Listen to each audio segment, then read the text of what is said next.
Em um momento, você se deparará com um mistério antigo. Por que os judeus não reconheceram o Messias? Essa verdade oculta intrigou e desafiou séculos de fé. E agora você está prestes a mergulhar em uma revelação que pode mudar completamente sua compreensão da fé e da profecia. Seria possível mudar sua percepção dessas crenças antigas?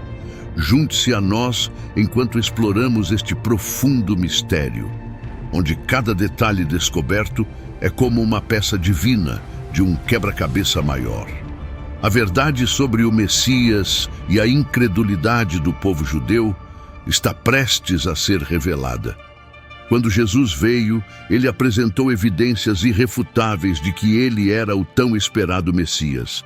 Ele curou os enfermos, fez os surdos ouvirem, curou a paralisia, limpou os leprosos de suas aflições e até ressuscitou os mortos da sepultura, fazendo todos esses milagres aos olhos dos líderes judeus. Eles estavam familiarizados com as profecias do Antigo Testamento sobre o Messias esperado, mas apesar de testemunhar esses sinais milagrosos, eles rejeitaram Jesus. A questão urgente permanece: por quê? Mesmo diante de tantos sinais, os judeus continuaram a negar Jesus como o Messias. Esta é a questão que abordaremos hoje. Existem várias razões pelas quais a maioria dos judeus rejeitou Jesus como o Messias. Neste vídeo, discutiremos 4 razões principais que ajudam a explicar essa rejeição histórica complexa e profundamente enraizada. Prepare-se para descobrir as camadas ocultas desse mistério e explorar por que o povo judeu, apesar de ver tantas evidências, não aceitou Jesus como o Messias. Incompreensão das profecias messiânicas. Muitas profecias messiânicas foram cumpridas durante a primeira vinda de Jesus. Por exemplo, as características do Messias são descritas em Isaías 11. Os detalhes de seu local de nascimento são encontrados em Miqueias, capítulo 5, versículo 2. E o sofrimento e a morte do Messias são claramente descritos em Isaías 53. Daniel, capítulo 9, versículo 24 ao 27, até prediz o tempo exato de sua vinda. No entanto, havia outras profecias no Antigo Testamento que Jesus não cumpriu durante suas profecias da primeira vinda, nas quais os líderes judeus estavam particularmente focados. Quando viram que Jesus não atendia a essas expectativas específicas, concluíram que ele não poderia ser o Messias que esperavam há muito tempo, o que os levou a rejeitá-lo. Existem várias razões pelas quais a maioria dos judeus rejeitou Jesus como o Messias. Uma das principais razões é um mal entendido das profecias do Antigo Testamento relacionadas à primeira e segunda vinda de Jesus. Muitas profecias foram de fato cumpridas durante sua primeira vinda, como as mencionadas em Isaías 11, Miqueias capítulo 5, versículo 2, Isaías capítulo 53 e Daniel 9. No entanto, outras profecias, como as relacionadas à restauração completa e ao reinado do Messias, não foram cumpridas naquela época. O mistério das 2 vindas do Messias e o mal entendido judaico. A chave para entender essa dinâmica é perceber que os profetas do Antigo Testamento não previram um intervalo de tempo entre a primeira e a segunda vinda do Messias. Essa lacuna entre as 2 vindas era um mistério para eles, pois não podiam ver que a missão do Messias se desenrolaria em 2 etapas. Quando Jesus não cumpriu todos os atos de salvação e libertação que haviam sido preditos, muitos líderes judeus inferiram que ele não poderia ser o Messias prometido. O apóstolo Paulo refere-se a essa lacuna, descrevendo-a como um mistério que havia sido escondido no passado, mas revelado a ele e à geração de apóstolos. De acordo com Paulo, esse mistério envolve os gentios se tornando coherdeiros com Israel, membros do mesmo corpo e participantes da promessa de Deus por meio de Cristo. Essa inclusão dos gentios no plano de Deus foi uma ideia revolucionária que aprofundou ainda mais o mal-entendido sobre quem o Messias deveria ser. Os judeus, com base em sua compreensão das Escrituras do Antigo Testamento, esperavam que o Messias cumprisse todas as profecias de uma só vez, sem distinguir entre as duas vindas de Cristo. Eles acreditavam que, quando o Messias chegasse, ele traria imediatamente libertação política, restauraria o reino e estabeleceria a paz na terra. Quando Jesus não realizou essas tarefas durante sua primeira vinda, eles presumiram que ele não era o Messias. Para entender por que os judeus rejeitaram Jesus, é importante considerar o contexto de seu tempo. Quando Jesus nasceu, o povo judeu vivia sob severa opressão do Império Romano. Eles ansiavam por um Messias que os libertasse do domínio romano e restaurasse sua soberania. Eles esperavam um líder político e militar que os libertasse e estabelecesse o reino de Deus na terra. Quando Jesus não cumpriu essas expectativas, eles ficaram desapontados e confusos. Expectativas não atendidas do Messias e o papel da profecia mal entendido. Agora, vamos dar uma olhada em alguns exemplos específicos do que os líderes judeus esperavam que o Messias fizesse, mas que Jesus não realizou durante sua primeira vinda. Essas expectativas não atendidas levaram à rejeição a ele, e vamos discuti-las em detalhes, explorando como o mal-entendido das profecias desempenhou um papel crucial neste evento significativo na história. Claramente, sabemos que Jesus não cumpriu essas expectativas durante sua primeira vinda, mas acreditamos que ele as cumprirá durante sua segunda vinda. Nesse contexto, vamos discutir várias coisas que o povo judeu esperava que o Messias fizesse, começando com a restauração do reino de Israel. Os líderes e o povo judeus estavam familiarizados com as profecias do Antigo Testamento que falavam do papel do Messias na restauração de Israel e na purificação do mundo do mal. Por exemplo, Joel, capítulo 3, versículo 1 a 17, descreve um tempo em que o Messias virá para julgar as nações e purificar o mundo da iniquidade. O versículo 6 do capítulo 2 do Salmo também prediz que o Messias reinará, afirmando: "Instalei o meu rei em Sião, meu santo monte", e continua a mencionar que o Messias os governará com vara de ferro. Essa imagem pintou um quadro de um Messias poderoso e governante que traria justiça e faria cumprir a autoridade divina. Outras profecias, como Isaías, capítulo 2, versículo 4, descrevem como o Messias trará paz ao mundo. Ele julgará entre as nações e resolverá disputas para muitos povos. Eles transformarão suas espadas em relhas de arado e suas lanças em foices. Nação não pegará espada contra nação, nem treinará mais para a guerra.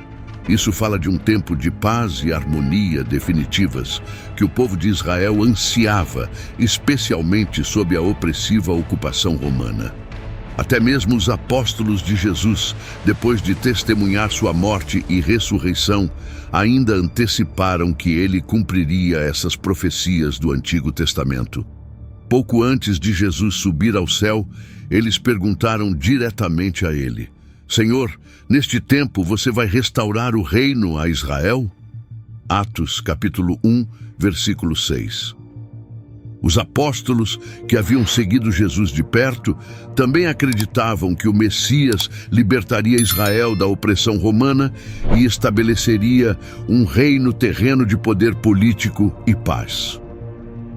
O que eles não entenderam totalmente naquela época foi que Jesus veio para inaugurar um tipo diferente de reino, que transcendia o reino terreno que eles esperavam. Observe a mensagem que Jesus começou a pregar: "Arrependei-vos, porque é chegado o reino dos céus." Mateus, capítulo 4, versículo 17.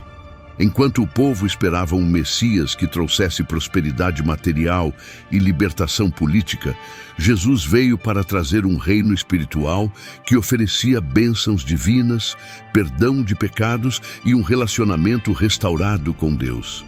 O reino que Jesus introduziu não era sobre conquista militar ou domínio político. Tratava-se de transformar corações e oferecer a vida eterna. Sua missão em sua primeira vinda foi abrir a porta para este reino celestial por meio de sua vida, morte e ressurreição. O reino terreno e político que o povo judeu antecipou virá em sua plenitude durante sua segunda vinda, quando todas as profecias de paz, justiça e restauração serão completamente cumpridas. A mensagem de Jesus desafiou as expectativas de seu tempo. Enquanto as pessoas estavam focadas em bênçãos materiais imediatas e libertação do domínio romano, Jesus revelou que o reino que ele estava trazendo oferecia algo muito maior: bênçãos divinas e a oportunidade de fazer parte do reino eterno de Deus. Essa realidade espiritual era muito mais profunda do que a libertação política temporária que eles buscavam e marcou uma mudança significativa na compreensão do papel do Messias. Por esse motivo, Jesus passou grande parte de seu ministério terreno ensinando os princípios de seu reino e como as pessoas poderiam receber bênçãos divinas, em vez de se concentrar nos benefícios materiais de um reino terreno. Sua missão não era simplesmente restaurar Israel politicamente, mas trazer um renascimento espiritual para Israel e para todos os que acreditassem nele. Rejeição judaica de Jesus devido às suas alegações de divindade e blasfêmia. Em profecias como Jeremias 31, há uma menção da nova aliança na qual o povo receberia um novo coração e viveria em obediência ao Messias e a Deus. Isso aponta para a expectativa de um renascimento espiritual central. No entanto, Jesus também previu que o templo seria destruído, como em Mateus capítulo 24, versículo 2. Esses eram conceitos difíceis para os líderes e o povo judeus reconciliarem com sua compreensão tradicional do Messias. Eles esperavam que o Messias restaurasse o poder político de Israel e os libertasse do domínio romano, não se concentrasse em uma renovação espiritual e na destruição do templo.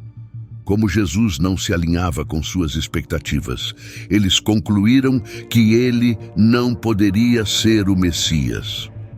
Uma das principais razões para os judeus rejeitarem Jesus como o Messias é que eles o consideravam um blasfemador. Central para a fé judaica é o Shema, uma oração encontrada em Deuteronômio capítulo 6, versículo 4 a 5, que afirma: Ouve, ó Israel, o Senhor nosso Deus, o Senhor é um. Ame o Senhor seu Deus de todo o seu coração, de toda a sua alma e de todas as suas forças. Esta oração é o fundamento da crença judaica na unicidade de Deus. Está tão profundamente enraizado na tradição judaica que eles são ensinados a recitá-lo desde tenra idade e é lido pelo menos 2 vezes por dia em serviços religiosos, afirmando que existe apenas um Deus, Yahweh, Jeová. Quando Jesus começou a fazer declarações que sugeriam que ele era igual a Deus, como em João capítulo 8, versículo 58, onde ele disse: Em verdade vos digo que antes que Abraão nascesse, eu sou.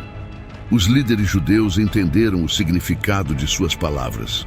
Jesus não estava apenas reivindicando preexistência antes de Abraão. Ele estava proclamando sua existência eterna. A frase "Eu sou" foi especialmente provocativa, pois fazia referência direta ao nome divino revelado a Moisés na sarça ardente, Êxodo capítulo 3, versículo 14, quando Deus se declarou como "Eu sou". Para os líderes e o povo judeu, essa afirmação era inimaginável e parecia contradizer tudo o que haviam aprendido desde os primeiros dias de que Deus é um e não há outro além dele. A encarnação de Deus em forma humana, na pessoa de Jesus, era uma ideia que eles achavam impossível de aceitar. O conceito do Messias ser divino, de Deus assumindo a carne humana, estava em forte contraste com sua compreensão do monoteísmo. Isso, para eles, era blasfêmia. As reivindicações de Jesus à autoridade divina e seu uso do nome sagrado Eu Sou causaram grande controvérsia. Para os líderes judeus, não foi apenas um mal-entendido teológico, mas uma violação direta de suas crenças mais profundas sobre a natureza de Deus. Essa foi uma das razões fundamentais pelas quais eles o rejeitaram como o Messias. Eles não conseguiram reconciliar as reivindicações de divindade de Jesus com o Shema, sua declaração central de fé de que existe apenas um Deus, Yahweh. Para eles, a afirmação de Jesus de ser o Filho de Deus ou de ser um com o Pai, João, capítulo 10, versículo 30, era uma afronta ao monoteísmo estrito pelo qual viveram por gerações. Quando Moisés perguntou a Deus quem ele deveria dizer que o havia enviado durante o Êxodo, o Senhor respondeu: Eu sou quem sou eu. Êxodo capítulo 3, versículo 14. Ao se identificar como Eu Sou, Deus revelou sua natureza eterna e autoexistente. Então, quando Jesus usou a mesma frase, Eu Sou, para descrever a si mesmo, ele estava claramente atribuindo a si mesmo uma natureza divina. Para os judeus da época, essa declaração foi considerada blasfema, porque igualava Jesus ao próprio Deus. Isso é comprovado pela reação registrada no Evangelho de João. Depois que Jesus fez a declaração, Em verdade vos digo que, antes que Abraão nascesse, eu sou. João, capítulo 8, versículo 58. Os judeus tentaram apedrejá-lo porque consideravam suas palavras uma ofensa religiosa grave. Aos olhos deles, Jesus estava reivindicando igualdade com Deus, o que violava suas crenças mais sagradas. A punição por blasfêmia, sob a lei judaica, era a morte por apedrejamento, pois a blasfêmia era considerada um dos crimes mais graves contra Deus. Jesus, no entanto, escapou escondendo-se e saindo do templo. Mais tarde, no Evangelho de João, vemos outro exemplo em que Jesus proclama sua unidade com Deus. Ele diz: Eu e o Pai somos um. João, capítulo 10, versículo 30. Essa declaração foi mais uma vez interpretada pelos judeus como uma reivindicação de status divino, e eles a consideraram uma afronta aos ensinamentos fundamentais de sua fé. De acordo com a interpretação deles, este foi um claro ato de blasfêmia, porque Jesus estava se igualando a Deus, a própria essência da oração Shema, o núcleo da tradição judaica. Ouve, ó Israel, o Senhor nosso Deus, o Senhor é um. Deuteronômio capítulo 6, versículo 4. Ao dizer eu e o Pai somos um, Jesus parecia estar desafiando o próprio coração da fé judaica. Isso levou a outra tentativa de apedrejá-lo, porque, para os líderes judeus, isso era uma violação da crença monoteísta sagrada na unicidade de Deus. Portanto, a segunda razão pela qual os judeus rejeitaram Jesus como o Messias foi porque eles o perceberam como cometendo blasfêmia ao afirmar ser um com Deus. Isso contrastava fortemente com os ensinamentos que haviam recebido e praticado durante toda a vida. O desafio de Jesus aos ensinamentos e tradições religiosas judaicas. A terceira razão pela qual os líderes judeus rejeitaram Jesus como o Messias diz respeito ao desafio que ele representou para alguns de seus ensinamentos e tradições religiosas. Jesus frequentemente entrava em conflito com as autoridades religiosas por causa de suas interpretações da lei mosaica e de como elas aplicavam essas leis à vida diária. Os líderes religiosos judeus, incluindo os fariseus e saduceus, eram responsáveis por ensinar, interpretar e defender as tradições e leis do Antigo Testamento. Eles desenvolveram um sistema altamente estruturado de leis e práticas que foram transmitidas por gerações. No entanto, Jesus muitas vezes desafiou essas interpretações, criticando os líderes por se concentrarem demais em rituais externos e negligenciarem o coração da lei, justiça, misericórdia e fidelidade. Mateus capítulo 23, versículo 23. Ele também questionou a maneira como eles impunham tradições legalistas que sobrecarregavam as pessoas sem realmente ajudá-las a viver alinhadas com a vontade de Deus. Por exemplo, ele curou no sábado, algo que os líderes religiosos consideravam uma violação da lei do sábado.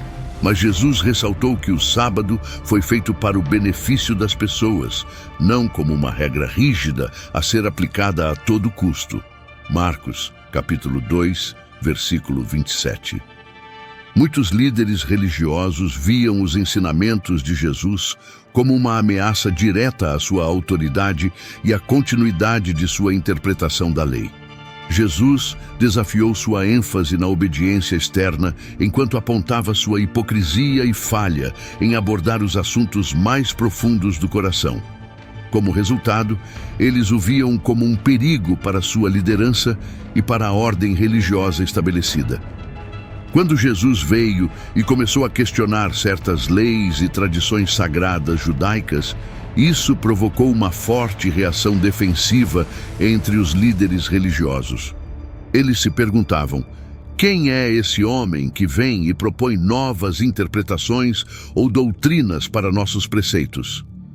Essa tensão é evidente em vários encontros ao longo dos evangelhos, um dos quais pode ser visto em Mateus 15.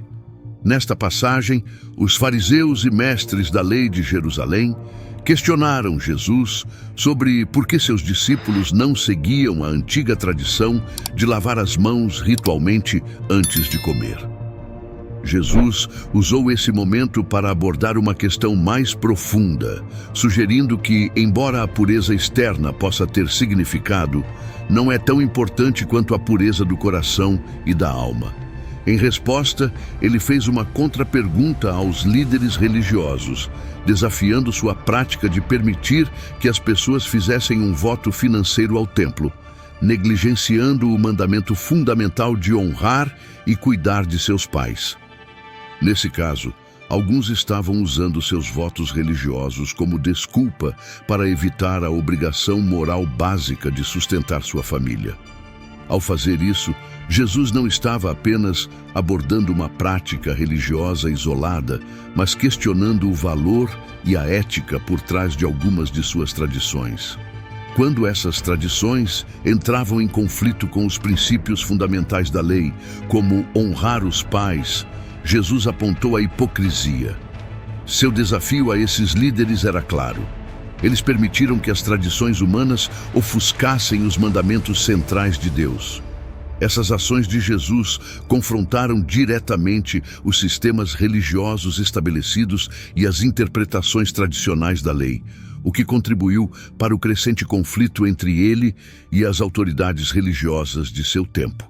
Ele não estava simplesmente desconsiderando a lei, mas oferecendo uma compreensão mais profunda de seu verdadeiro propósito. Os ensinamentos de Jesus se concentraram na transformação interna do coração, não apenas na conformidade externa com os rituais. Ele questionou como essas tradições eram aplicadas quando causavam mais mal do que bem, enfatizando que o amor, a misericórdia e a justiça deveriam ter precedência sobre as práticas ritualísticas. Jesus também expandiu sua compreensão do sábado. Em vários casos, como a cura no sábado, ele mostrou que atos de misericórdia e compaixão não devem ser restringidos por interpretações rígidas da lei.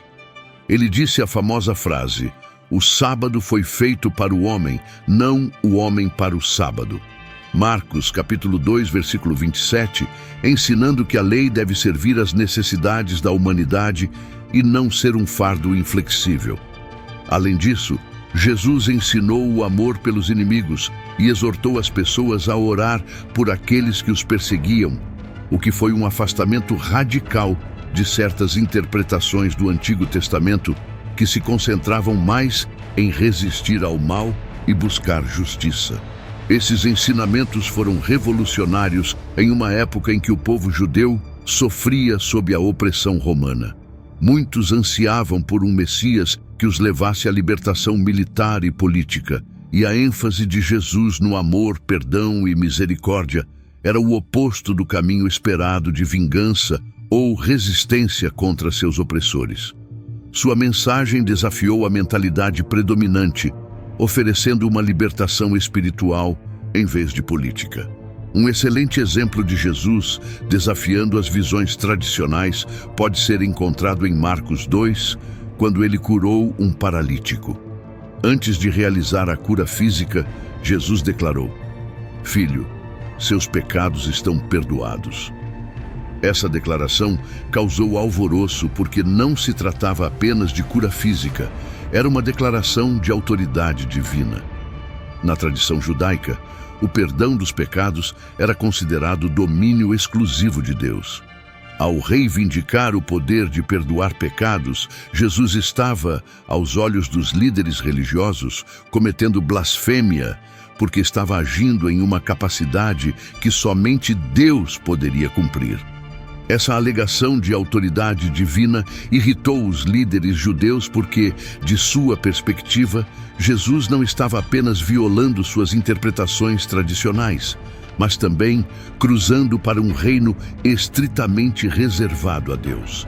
Isso, combinado com seus ensinamentos revolucionários, preparou o terreno para a crescente tensão entre Jesus e as autoridades judaicas. Suas ações e ensinamentos desafiaram continuamente as normas estabelecidas, não apenas na superfície, mas no coração de seu sistema religioso. Ao oferecer novas perspectivas sobre preceitos bem estabelecidos, Jesus reformulou as interpretações judaicas tradicionais e introduziu uma compreensão mais profunda e espiritual da lei de Deus. Essa abordagem, combinada com suas reivindicações de autoridade divina, contribuiu para o crescente conflito entre ele e os líderes religiosos, que o viam como uma ameaça aos seus ensinamentos, tradições e autoridade. A autoridade de Jesus para perdoar pecados e suas implicações blasfemas. Os líderes religiosos consideraram a declaração de Jesus sobre perdoar pecados como blasfêmia, porque, em sua crença, somente Deus poderia perdoar pecados, e a expiação exigia sacrifícios e rituais específicos realizados pelos sacerdotes, especialmente durante o dia da expiação anual, Yom Kippur. Na tradição judaica, com base nas instruções estabelecidas em Levítico 16, o sumo sacerdote oferecia sacrifícios para expiar os pecados do povo, seguindo um processo detalhado de purificação e sacrifício. Esses rituais estavam profundamente enraizados na vida judaica e na prática religiosa. Quando Jesus, em Marcos 2, curou um paralítico e disse: "Seus pecados estão perdoados", ele não estava apenas realizando uma cura milagrosa, mas também estava fazendo uma afirmação ousada e direta de possuir a autoridade para perdoar pecados. Uma autoridade que, de acordo com a tradição judaica, pertencia somente a Deus. Essa declaração desafiou diretamente as leis e rituais religiosos estabelecidos, ignorando o método prescrito de expiação por meio de sacrifícios no templo. Foi um afastamento radical da lei mosaica, como era tradicionalmente entendida e praticada, e por essa razão, os líderes religiosos interpretaram suas palavras como blasfêmia. O sistema religioso judaico, com seus rituais e leis sobre o perdão, há muito era a base da autoridade dos líderes religiosos. A declaração de Jesus de que ele tinha o poder de perdoar pecados não apenas ameaçou sua interpretação da lei, mas também minou sua posição de poder. Ao afirmar a autoridade divina, Jesus desafiou seu papel como guardiões do perdão de Deus, e isso alimentou sua oposição a ele. Essa tensão aumentou ainda mais no Evangelho de João, particularmente no capítulo 11, com a ressurreição de Lázaro.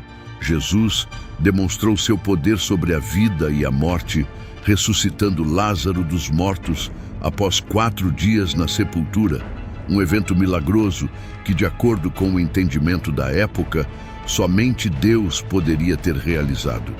Enquanto muitas testemunhas acreditaram em Jesus depois de ver esse ato divino, algumas endureceram seus corações e se recusaram a reconhecê-lo como o Messias.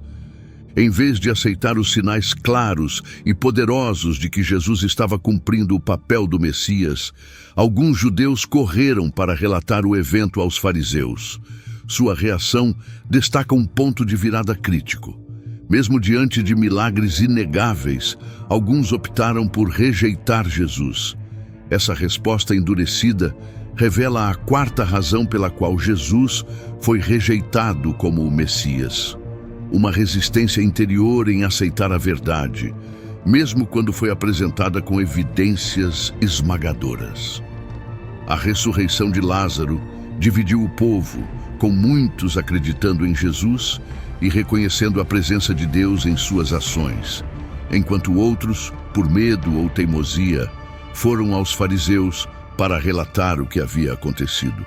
Em vez de reconhecer o milagre como um sinal da autoridade divina de Jesus, os líderes judeus começaram a planejar como detê-lo. Em vez de abrir o coração para a verdade do que haviam testemunhado, eles estavam mais preocupados em preservar sua autoridade e controle. Este evento levou a uma escalada dramática na oposição a Jesus. O milagre de ressuscitar Lázaro dentre os mortos era significativo demais para ser ignorado. E a partir desse ponto, os líderes religiosos intensificaram seus esforços para conspirar contra Jesus. O medo de perder seu poder e o desafio ao seu sistema religioso os levaram a buscar uma maneira de eliminá-lo. Afirme-se: sinto um profundo sentimento de admiração e tristeza. A narrativa de por que o povo judeu rejeitou Jesus como o Messias não é apenas uma história de mal-entendido teológico, mas também uma luta do coração humano para compreender a plenitude do plano de Deus. Como cristão, isso toca um acorde, porque nos lembra que a fé é muitas vezes uma jornada que exige que deixemos de lado nossas noções preconcebidas e que, às vezes, mesmo os mais devotos podem perder a verdade quando ela não se alinha com suas expectativas. O povo judeu, especialmente seus líderes religiosos, há muito esperava a chegada do Messias. Por gerações, eles se apegaram à esperança de que um Salvador viria para libertá-los da opressão, restaurar o reino de Israel e trazer uma nova era de paz e justiça. Eles imaginaram o Messias como um líder político e militar que derrubaria o Império Romano e restabeleceria a proeminência de Israel. Essa expectativa estava profundamente enraizada em sua interpretação das profecias do Antigo Testamento, particularmente as de Isaías, Daniel e Miqueias, que falavam da vinda do rei, da restauração de Israel e de um reino de paz. Mas quando Jesus veio, ele não se encaixava no molde do Messias que eles esperavam. Em vez de exercer poder político, ele pregou sobre um reino que não era deste mundo. Em vez de reunir exércitos, ele reuniu os humildes, os pobres e os marginalizados. Em vez de se concentrar em derrubar Roma, ele se concentrou em derrubar o pecado. Essa divergência de suas expectativas é uma das razões centrais pelas quais o povo judeu e especialmente as autoridades religiosas o rejeitaram. Esse mal-entendido sobre o papel do Messias é talvez a parte mais trágica da história. Os líderes judeus conheciam as Escrituras. Eles estudaram as profecias. No entanto, eles perderam a realidade espiritual mais profunda que Jesus estava trazendo. Eles esperavam um rei que se sentaria no trono terrestre de Davi, mas Jesus veio para se sentar em um trono celestial. Eles esperavam um Salvador que os resgatasse da tirania de Roma. Mas Jesus veio para resgatá-los da tirania do pecado e da morte. As próprias profecias que apontavam para o servo sofredor em Isaías 53, o Messias, que seria ferido por nossas transgressões e moído por nossas iniquidades, foram negligenciadas porque não se alinhavam com sua visão de um rei triunfante. O que me toca profundamente é a percepção de que Jesus, em sua infinita sabedoria e compaixão, sabia que seria rejeitado pelas próprias pessoas que veio salvar. Ele chorou sobre Jerusalém, sabendo que a cidade se voltaria contra ele, mas seu amor permaneceu firme. Em Mateus, capítulo 23, versículo 37, Jesus lamenta: Jerusalém, Jerusalém, a cidade que mata os profetas e apedreja os que lhe são enviados. Quantas vezes desejei ajuntar os teus filhos, como a galinha ajunta os seus pintinhos debaixo das asas, mas tu não quiseste. Essas palavras estão cheias de tristeza e anseio divinos. Jesus desejava trazer salvação e paz ao seu povo, mas eles não conseguiam ver além de seus próprios desejos por um reino mundano. A rejeição de Jesus pelas autoridades judaicas não foi simplesmente sobre desacordo teológico, era também sobre poder, orgulho e medo. Os líderes religiosos, especialmente os fariseus e saduceus, viam Jesus como uma ameaça à sua autoridade. Seus ensinamentos desafiaram sua interpretação da lei e expuseram sua hipocrisia. Jesus os chamou de sepulcros caiados, lindos por fora, mas cheios de ossos de mortos por dentro. Mateus capítulo 23, versículo 27. Ele condenou suas demonstrações externas de piedade, enquanto seus corações permaneceram longe de Deus. Naturalmente, eles não estavam inclinados a aceitar um Messias que expunha sua corrupção espiritual e ameaçava seu controle sobre o povo. Dessa forma, Jesus foi uma pedra de tropeço, como Paulo escreve em 1 Coríntios capítulo 1, versículo 23. Mas nós pregamos a Cristo crucificado, pedra de tropeço para os judeus e loucura para os gentios. Para os líderes judeus, a ideia de um Messias sofredor, alguém que morreria na cruz, uma forma de execução reservada aos criminosos, era escandalosa e ofensiva. Eles não podiam conciliar isso com sua imagem de um rei vitorioso e conquistador. No entanto, esta era precisamente a beleza do plano de Deus, que desafiava as expectativas humanas. A maior vitória foi conquistada através do maior sacrifício. Também estou profundamente comovido com a forma como essa rejeição de Jesus se tornou o catalisador para a propagação do Evangelho aos gentios. Em Romanos 11, Paulo explica que a rejeição judaica do Messias permitiu a salvação dos gentios. Por causa da sua transgressão, veio a salvação aos gentios para tornar Israel invejoso. Romanos, capítulo 11, versículo 11.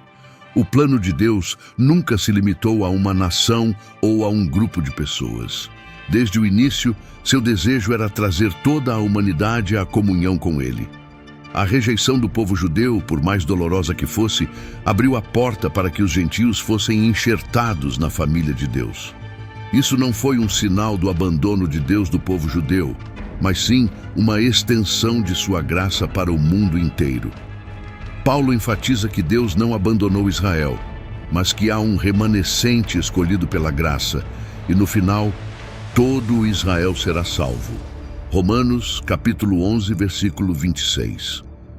Essa inclusão dos gentios no plano de salvação de Deus é um testemunho de seu amor e misericórdia sem limites. Através da morte e ressurreição de Cristo, o muro divisório entre judeus e gentios foi derrubado, e todos os que creem nele estão unidos na mesma família espiritual. Esta é a beleza do Evangelho. É uma mensagem de reconciliação entre Deus e a humanidade, e entre os homens de todas as nações, tribos e línguas. Ao refletir sobre o conteúdo deste documento, lembro-me da importância da humildade em nossas próprias jornadas espirituais. Os líderes judeus sentiram falta do Messias porque estavam muito apegados às suas próprias ideias de como Deus deveria agir. Eles não podiam ver a verdade porque estavam cegos por suas expectativas. Com que frequência nós, em nossas próprias vidas, caímos na mesma armadilha? Com que frequência resistimos à obra de Deus em nossas vidas porque ela não corresponde aos nossos planos ou desejos? Jesus nos chama a abrir nossos corações para Ele, a confiar em seus caminhos, mesmo quando eles não fazem sentido para nós. Em conclusão, a rejeição de Jesus como o Messias pelo povo judeu é uma história complexa e profundamente emocional. É uma história de oportunidades perdidas, de tristeza divina e da resistência do coração humano à verdade de Deus. Mas também é uma história de esperança e redenção. Por meio dessa rejeição, Deus abriu o caminho para que todas as pessoas, judeus e gentios, viessem a Ele. A mensagem do Evangelho é de graça, amor e reconciliação, e nos convida a deixar de lado nosso orgulho, nossos medos e nossas expectativas, e abraçar o verdadeiro Messias, que não veio para conquistar nações, mas para vencer o pecado e a morte. Nele, encontramos a realização de todos os anseios, a resposta a todas as perguntas e a esperança da vida eterna. Convido você a se juntar à nossa crescente comunidade enquanto continuamos a explorar esses tópicos profundos. Se você encontrou valor neste vídeo, imagine o tesouro de conhecimento e inspiração que o aguarda nos próximos vídeos. Inscreva-se agora, ative as notificações e deixe sua opinião nos comentários. Além disso, compartilhe esta mensagem com amigos e familiares que possam se beneficiar dela. Junte-se a nós nesta missão de iluminar a mente e o coração, trazendo luz às questões mais profundas da vida sobre fé e verdade. Deus te abençoe. Amém.